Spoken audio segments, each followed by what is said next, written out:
నిజంగా చెప్పాలంటే సనాతన ధర్మం ప్రకారం అగరబత్తి వెలిగించకూడదండి. కారణం ఏంటి? ధూపం వేసుకోవచ్చు, కానీ వెదురుతో చేసింది ఏదైతే ఉందో ఆ వెదురుతో చేసిన అగరబత్తిల్ని వెలిగించకూడదు. ఎందుకంటే వెదురుని కాల్చడం అనేది మన సంప్రదాయం కాదు. వెదురు మాత్రమే కాదు, భారతదేశంలో ఏ పూజల్లో వాడి ఏ ద్రవ్యమైనా సరే, ఉదాహరణకు పూలు కూడా చూడండి, ఏ పూలైతే ఫలాల కింద మారతాయో లేదా తినే పదార్థాల కింద మారతాయి, అంటే కూరగాయల కింద కానీ, అటువంటి ఏ పువ్వుల్ని పూజలుగా వాడకూడదు. కారణం ఏంటి? భగవంతుడి సేవ నిమిత్తం ప్రకృతిలో జీవుల ఆకలి తీర్చే వస్తువుని పాడు చేయకూడదని.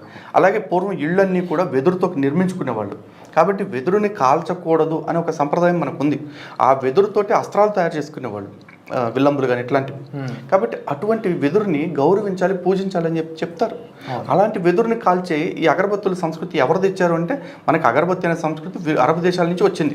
అంతకు ముందు మనకి ధూపం మాత్రం గుగ్గిలాన్ని మాత్రమే ధూపం కింద వాడేవాళ్ళు. ఈ రోజుకి మనకు తెలియకుండా చాలా దేవాలయాలు